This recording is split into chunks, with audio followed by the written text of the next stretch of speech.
கொஞ்சம் நில்லுங்க டீச்சர். என்னமா இது? சரியான நேரத்துக்கு பசங்களை வர சொல்றது மட்டும் பத்தாது, நீங்களும் வர கத்துக்கணும். அது சார், வழியில ஒரு மாடு மிரண்டு வந்து முட்டை வந்ததா? நல்லா இருக்கு. இதே காரணத்தை தான் அமுதா டீச்சரும் சொன்னாங்க. இனிமே லேட்டா வந்தா வேற ஒரு நல்ல காரணமா சொல்லு. ரொம்ப அதிகமா திட்டினாரா?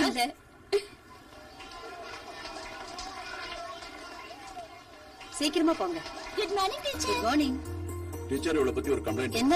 மத்தியானம் சாப்பாடு சாப்பிடாம அப்படியே வீட்டுக்கு எடுத்து எல்லாம் நல்லா தான் செஞ்சு தரா. பாத்தீங்களா? கொஞ்சம் நில்லுங்க. உங்க அண்ணன் பண்ண கொண்டாந்து ஸ்கூல்ல விடுறீங்க, எப்ப உங்க குழந்தைய விட போறீங்க? நான் வரேன் டீச்சர்.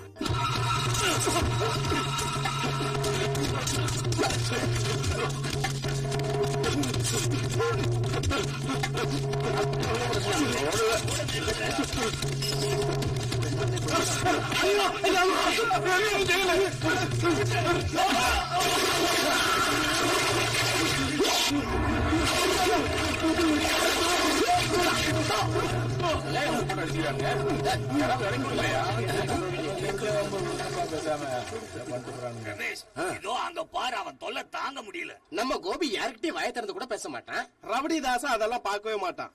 அவனை யாராவது எதிர்த்து பேசிட்டா உடனே கத்தி எடுத்து ஒரே குத்து குத்திடுவான். எவ்வளவோ திருடனுங்களை நம்ம பிடிச்சிருக்கோம், அவங்களுக்கு நல்ல வழி காட்டி இருக்கோம். சாராயம் காய்ச்சறவங்கள பிடிச்சோம். கெட்ட வழியில போன எத்தனையோ பொம்பளைங்களுக்கு நம்ம நல்ல வழி காட்டி இருக்கோம். ஆனா இவனை ஒன்னும் பண்ண முடியலையாப்பா. அவங்கிட்ட பேசலான்னு பார்த்தா அவன் வரமாட்டேங்கிறானே. ஆமா ஆமா. ஆனா நம்ம ஊருக்கு ஒரு கொள்கை இருக்கு, எல்லோரையும் நல்வழிப்படுத்துற கிராமம். நம்ம நல்வழி கொள்கைக்குள்ளதான் வராதவை இந்த ரவுடி தாசம் மட்டும்தான். மத்த வேலையெல்லாம் நம்ம நல்லா தான் செஞ்சிட்டு இருக்கோம் இல்லையா? அதுல எல்லாம் எந்த குறையும் இல்ல ரமேஷ். அப்படியேதான் இருந்தா நாங்க சொல்ல மாட்டோமா. ஆனா ஒண்ணு மட்டும் நிச்சயம், இவனை நீ எப்படியாவது திருத்தணும். இத பாருங்க, அந்த தாசோட எந்த பிரச்சனையும் வேணாம். அவன் எப்ப பார்த்தாலும் கத்தியோட தான் தெரியவான். ஆமா சொல்லிட்டேன். நீ முதல்ல கடைக்கு போ, நான் டவுனுக்கு போய் சரக்கு வாங்கணும். சரிப்பா.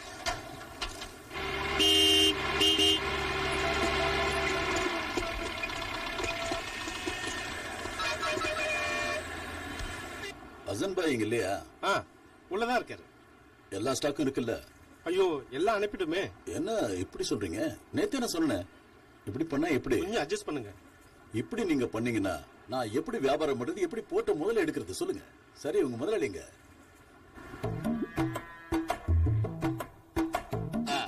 வா தம்பி, வாப்பா. என்ன தனியா உட்காந்து நல்லா வெட்டுறீங்க போல இருக்கு. என்னால பசியை மட்டும் பொறுத்துக்கவே முடியாது, அதனாலதான். கிருஷ்ணா, உட்காரத்துக்கு சேர் எடுத்துருவா. இது பிரேக்ஃபாஸ்டா இல்ல லஞ்சா? இல்ல பிரேக்ஃபாஸ்ட் வீட்லயே முடிச்சிட்டேன். லஞ்சுக்கு ஒரு 3 மணி ஆகும். அதுக்கடையில கேப் இருக்குல்ல, அதான் இது. உட்காருங்க. கிருஷ்ணா, நீ போயிட்டு ஒரு தட்டை கொண்டு வா. சாரும் பசியா இருப்பார், சாப்பிடு. எனக்கு அதெல்லாம் எதுவும் வேண்டாம். நீயா பாக்குறப்ப எடுத்துட்டு வா. உங்க சைவ சாப்பாட்டுல எந்த ஒரு பிரயோஜனமும் கிடையாது. தோசை, இட்லி, சாம்பார், சட்னி, அதெல்லாம் ஒரு சாப்பாடு. எங்க சாப்பாட பாருங்க, நெய் சோறு, பிரியாணி, ஆடு, மாடு, கோழி, மீன், காடை, கௌதாரின்னு. ஒரு நாளைக்கு நீங்க எத்தனை கிலோ ஆடு, கோழி எல்லாம் சாப்பிடுவீங்க? ஆண்டவன் பணத்தை எது கொடுத்துருக்கா? சாப்பிடுறதுக்கு. நல்லா வாய் ருசிக்க வயிறு முட்டை சாப்பிடுறதுக்கு. வயிற்றுக்கு எந்த குறையும் வைக்க கூடாது பாருங்க. நீங்க ஒண்ணு பண்ணுங்க, ஊர்ல இருக்க கடையை காலி பண்ணிட்டு பக்கத்துல ஒரு கடை இருக்கு, அங்க போடுங்க. என் வீட்டுல இருந்து அருமையான சாப்பாடு வரும். அது மட்டும் இல்ல, டவுன்ல கடையை வச்சா வருமானம் அதிகமா கிடைக்கும். ஒரு வருமானத்துக்காக மட்டும் இல்ல, நம்ம ஊர் ஜனங்களுக்கு நல்ல தரமான பொருள் நியாய விலையில கிடைக்கணும். எங்க ஊர் ஜனங்க கஷ்டப்படுறது எனக்கு பிடிக்காது. உங்க ஊர்க்காரங்க மேல அவ்வளவு பிரியமா? நான் தான் அப்பவே சொன்னேன், எங்க ஊருக்காரங்களுக்கு நான் இஷ்டம். நானும் அதே மாதிரி அவங்களுக்கு நம்பிக்கையா நடந்துக்கிறேன். எங்க ஊருக்கு போய் ரமேஷ் யாருன்னு நீங்க கேட்டீங்கன்னா எங்க விட்டு பிள்ளைன்னு சொல்லுவாங்க. அப்போ இந்த ஊர்ல நான் எப்படியோ அந்த ஊர்ல நீன்னு சொல்லு. உங்களுக்கு அப்படி என்ன பேரு? நான் தான் இந்த ஊர் கல்லூரி. அது எனக்கு தெரியாது. உங்களுக்கு தெரியாத விஷயம் உலகத்துல எவ்வளவு இருக்கு. அங்க வச்சிரு. எனக்கு இன்னும் ஸ்டாக் மூட்டை வரல. சாப்பாடு சாப்பிடறப்ப வியாபாரத்தை பத்தி பேசவே கூடாது. விஷயத்த சொல்லிட்டு எல்லாம் எப்படி அனுப்பி வைக்கிறேன். கிருஷ்ணா, அப்படியே 2 பழம் வாங்கிட்டு வந்துரு. எனக்கு பழம் வேண்டாம். உனக்கு யார் சொன்னா? 2 எனக்கு தான். ஒட்டகம். போனான். உங்ககிட்ட ஸ்டாம்ப் இருக்கா லேக்கா? இல்லையேக்கா. ஸ்டாம்ப் எல்லாம் தீந்து போச்சு. லெட்டர் எழுதலனா என் வீட்டுக்காரர் திட்டுவாரு. சித்தப்பா வந்துட்டாரு. Hi 5 star. இது நாளைக்கு சாப்பிடு. நிறைய சாக்லேட் சாப்பிட்டா பல்லு கொட்டிடும். உங்ககிட்ட ஸ்டாம்ப் இருக்கா? இல்ல.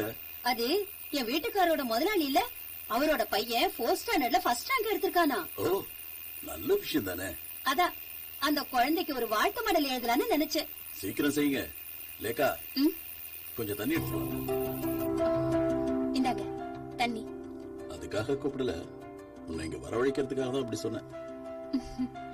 இத பாரு, என்ன இது? பிரிச்சு பாரு. இது யாருக்கு? நாளையில இருந்து என் பொண்டாட்டி சுடிதார் போட்டுட்டு தான் ஸ்கூலுக்கு போவா. ஸ்கூலுக்கு டீச்சரா போகும்போது சுடிதார் போடுறதா? அது வேண்டாம். உன் வயசு பொண்ணுங்க எல்லாம் சுடிதார் போட்டுட்டு தான் சுத்திட்டு இருக்காங்க. ஆனா நீ ஏன் இத போட்டுக்க மாட்டேங்கிற? முதல்ல உனக்கு இந்த அளவு சரியா இருக்கான்னு பாரு. ஐயோ, எதுக்கு நீங்க இப்படி காசு வீணடிக்கிறீங்க? அதெல்லாம் ஒண்ணு இல்ல, முதல்ல இத போடுறா.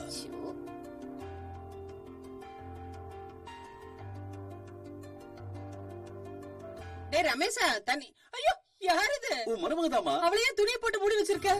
மூடி வைக்கல, சுடிதார். நான் வாங்கி கொடுக்கல, அவ யாரோ ஃப்ரெண்டு வாங்கி கொடுத்திருக்கா. நீ சீக்கிரம் சாப்பிட வா.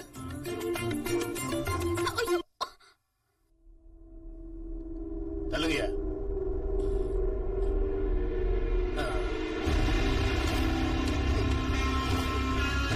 இத பாருங்க, நல்ல சிவன் வந்துட்டான்.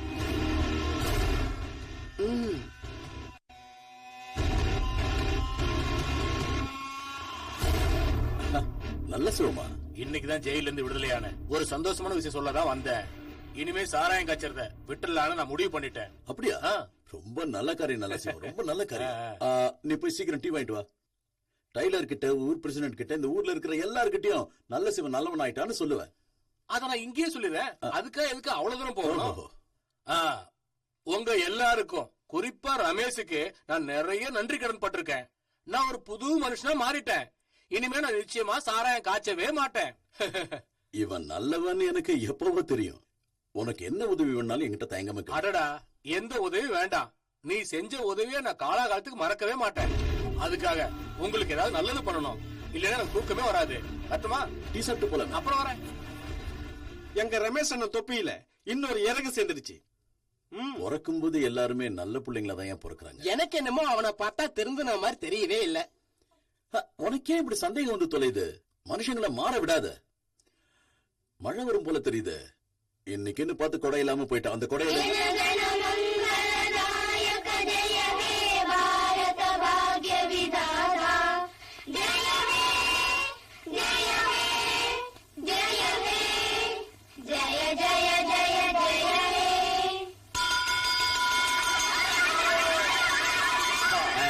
இடி சத்தம் கேட்ட உடனே எனக்கு உங்க ஞாபகம் தான் வந்துச்சு, கோடையோட வரலையேன்னு.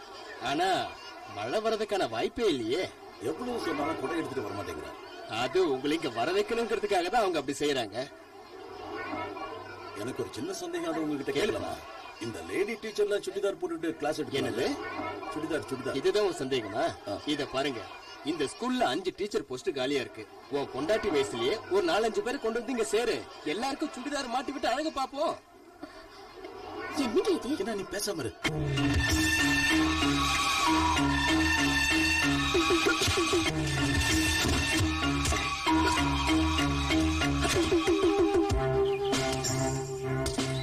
நான் இதை எடுத்துட்டு போறேன். என்னை எதுக்கு தைரியம் இருந்தா வந்து பாரு.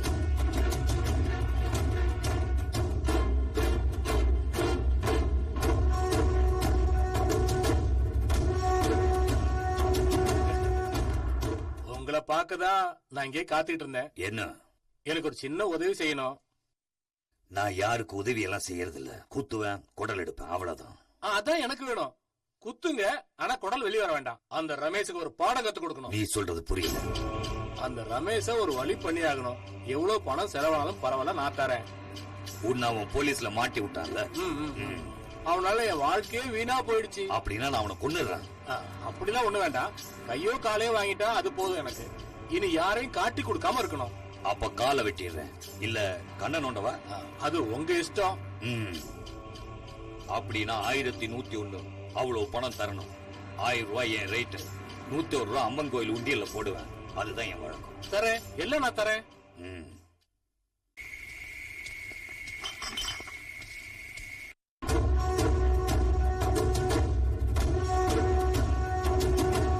எங்கடா உன் முதலாளி? சொல்ல. போயிட்டாரு, அவர் வெளியில போயிட்டாரு. எங்க போனா? வீட்டுக்கு இல்ல, வீட்டுல இல்ல, எங்கேயோ போயிட்டாரு. உண்மையை சொல்றதா உனக்கு நல்லது. என் கத்திக்கு வேலை வச்சிடாத. வீட்டுக்கு தான் போயிருக்காரு. அப்படின்னா வீட்லயே அவனை தீர்த்து கட்டிடுறேன். அட கடவுளே, இப்ப நான் என்ன செய்யறது?